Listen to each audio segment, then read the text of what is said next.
नमस्कार, आजची रेसिपी आहे दह्याची कढी। त्यासाठी मिक्सरच्या भांड्यामध्ये हिरवी मिरची, आलं, लसूण आणि मीठ टाकून त्याचे वाटण तयार केले आहे। ते डिशमध्ये काढून घेतले आहे। नंतर मिक्सरच्या भांड्यामध्ये दही, बेसन पीठ आणि हळद टाकून ते मिक्सरला फिरवून घेतले आहे। आता कढईमध्ये तेल टाकायचे आहे।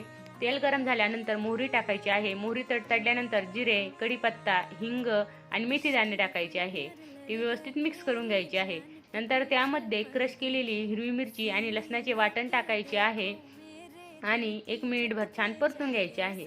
ते परतल्यानंतर त्यामध्ये हळद आणि आपण तयार करून घेतलेल्या दह्याचे मिश्रण टाकायचे आहे। 2 ग्लास पाणी टाकायचे आहे आणि व्यवस्थित मिक्स करून घ्यायचे आहे। मिक्स केल्यानंतर त्यामध्ये मीठ टाकून लो फ्लेमवरती त्याला छान उकळी काढून घ्यायची आहे।